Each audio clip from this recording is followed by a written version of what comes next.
Happy birthday, dear Ravi. Happy birthday to you.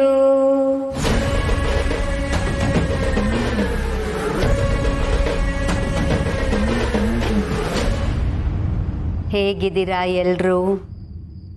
ಚೆನ್ನಾಗಿದ್ದೀರಾ?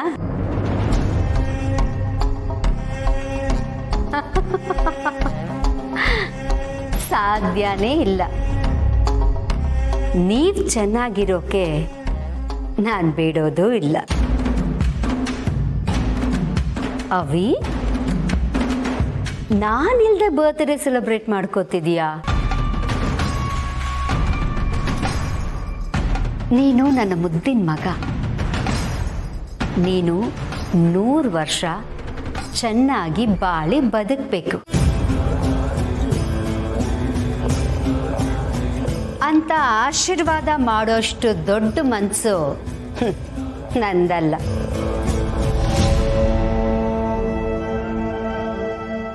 ನಿನ್ನ ಆಯಸ್ಸು, ನಿಮ್ಮೆಲ್ಲರ ಬದುಕು ನನ್ನ ಕೈಲಿರಬೇಕು. ನಾನು ನಿನಗೆ ಕಳಿಸಿದ್ದೀನಲ್ಲ ಚಾಕು, ಅದು ಕೇಕ್ ಕಟ್ ಮಾಡೋಕ್ಕಲ್ಲ. ಆ ಚಾಕು ನಿಮ್ಮೆಲ್ಲರ ರಕ್ತ ನೋಡಬೇಕು. ಆ ದಿನನೂ ದೂರ ಇಲ್ಲ. ಒನ್ಸ್ ಅಗೇನ್ ಹ್ಯಾಪಿ ಬರ್ತ್ಡೇ ಅವಿ.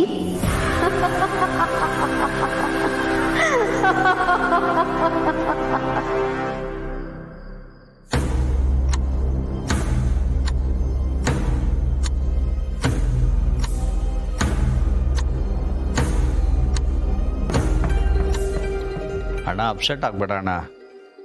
ಬೊಗಳೋ ನಾಯಿಗೆಲ್ಲ ತಲೆ ಕೆಡಿಸ್ಕೋಬೇಡ. ಅವ್ರಿಗೆ ನಿಜವಾಗ್ಲೂ ಧೈರ್ಯ ಇರ್ತಿದ್ರೆ ಎದುರಿಗೆ ಬಂದು ಮಾತಾಡಿರೋರು. ಹೇಡಿಯಾಗಿ ತಪ್ಪಿಸ್ಕೊಂಡು ಹೋಗಿ ಈ ರೀತಿ ವಿಡಿಯೋ ಮಾಡಿ ಕಳಿಸ್ತಿರ್ಲಿಲ್ಲ. ಹೌದು ಮಾಧವ್ ಅವರೇ, ಅವಿ ಹೇಳ್ತಾ ಇರೋದು, ಮಹೇಶ್ ಅವ್ರು ಹೇಳ್ತಾ ಇರೋದು ಸರಿನೇ. ಆ ಶಾರ್ವರಿಗೆ ನೀಚ ಬುದ್ಧಿ ಇದೆಯಾ ಹೊರತು ಧೈರ್ಯ ಇಲ್ಲ. ನಾವು ಭಯಪಟ್ರೆ ಮಾತ್ರ ಅವಳು ನಮ್ಮನ್ನ ಹೆದರ್ಸಕ್ ನೋಡ್ತಾಳೆ. ನಾವು ಧೈರ್ಯವಾಗಿ ಎದುರು ನಿಂತ್ರೆ ಅವಳು ಹೆದರಿ ನಡುಕ್ತಾಳೆ. ನಾನಿದನ್ನ ಗಮನಿಸಿದ್ದೀನಿ. ಹೌದಣ್ಣ, ನಾವು ಹೆದರ್ಕೊಂಡು ಓಡ್ತಿದ್ರೆ ನಾಯಿಗಳು ಅಟ್ಟಿಸ್ಕೊಂಡು ಬರ್ತವೆ. ಅದೇ ನಾವು ತಿರುಗಿ ಬಿದ್ದರೆ ಬಾಲ ಮುದ್ರಕೊಂಡು ಓಡ ಹೋಗ್ತವೆ.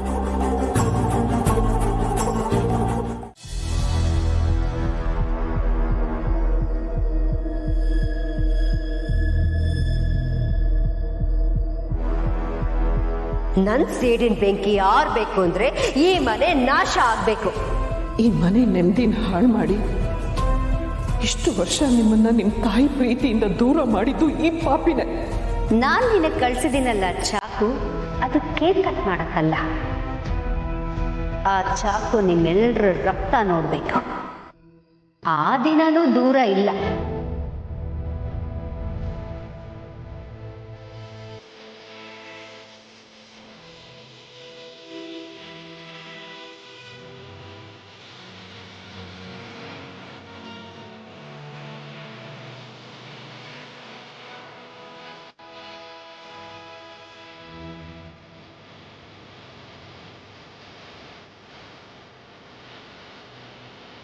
ಮಾಧವರೇ, ಏನಾಯ್ತು? ಆ ಶಾರ್ವರಿ ಮಾಡಿದ್ದೆಲ್ಲ ಹಾಗೆಯೇ ಕಣ್ಮುಂದೆ ಬರ್ತಾ ಇದೆ ತುಳಸಿಯವರೇ. ಹೌದು ಮಾಧವರೇ, ಅವಳು ಮಾಡಿದ್ದೆಲ್ಲ ನೆನ್ಸ್ಕೊಂಡ್ರೆ ಈಗಲೂ ಸಿಟ್ಟು ಬರುತ್ತೆ. ನಾನು ಆಗಲೇ ಎಲ್ಲರ ಮೇಲೆ ಹಾಗೆ ರೇಗಬಾರ್ದಿತ್ತು. ನಾನು ಹಾಗೆ ನಡ್ಕೊಂಡಿದ್ರಿಂದ ನಿಮ್ಮ ಮನಸ್ಸಿಗೆ ಏನಾದರೂ ಬೇಜಾರಾಗಿದ್ದರೆ ದಯವಿಟ್ಟು ಕ್ಷಮಿಸ್ಬಿಡಿ. ಇಲ್ಲ ಮಾಧವರೇ, ನೀವು ಹೇಳಿದ್ರಲ್ಲಿ ತಪ್ಪಿದೆ ಅಂತ ನನಗೆ ಅನ್ನಿಸ್ತಾ ಇಲ್ಲ. ನಂದ ಗೋಕುಲದ ಹಾಗೆ ಇದ್ದ ಮನ್ಲಿ ಈ ರೀತಿ ನಡಿಬಾರದೆಲ್ಲ ನಡೀತಾ ಇದ್ರೆ ಯಾರಿಗಾದ್ರೂ ಆತಂಕ ಆಗೇ ಆಗತ್ತೆ. ಹಾಗೇನೆ ಈ ಮನೆಯವ್ರ ಮೇಲೆ ನಿಮ್ಗಿರೋ ಪ್ರೀತಿ ಕಾಳಜಿ ಎಂಥದ್ದು ಅಂತ ನನಗೆ ಗೊತ್ತು. ಮನೆಯವ್ರಿಗೆಲ್ಲ ಆ ಶಾರ್ವರಿ ಏನ್ ಮಾಡ್ಬಿಡ್ತಾಳೋ ಅನ್ನೋ ಆತಂಕದಲ್ಲಿ ನೀವು ಹಾಗೆ ಹೇಳಿದ್ದೀರಾ. ಶಾರ್ವರಿ ನನಗೇನು ಮಾಡ್ತಾಳೋ ಅನ್ನೋ ಭಯ ನನಗಿಲ್ಲ. ಆದರೆ ನಿಮ್ಮಲ್ಲಿ ಯಾರಿಗೆ ಏನೇ ಆದರೂ ನನ್ನ ಉಸಿರೇನೇ ತಗೋತ್ತೆ. ಮಾಧವರೇ, ಹಾಗೆಲ್ಲ ಹೇಳ್ಬಿಡಿ. ಈ ಮನೆಯವ್ರಿಗಾಗ್ಲಿ ನಿಮ್ಗಾಗ್ಲಿ ಏನೂ ಆಗಲ್ಲ. ಹಾಗಾಗಕ್ಕೆ ನಾನು ಬಿಡೋದೂ ಇಲ್ಲ.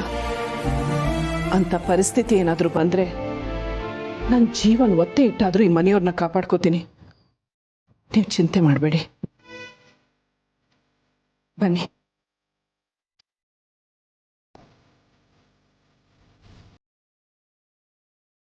ಕೂತ್ಕೊಳ್ಳಿ.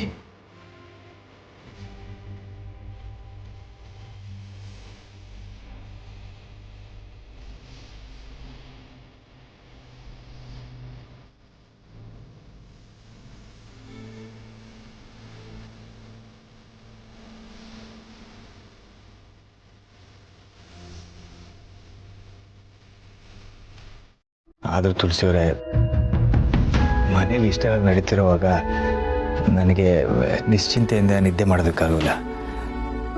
ನೀವು ಹೋಗಿರಿ, ನಾನು ಇಲ್ಲೇ ಸ್ವಲ್ಪ ಹೊತ್ತು ಕೂತಿರ್ತೀನಿ.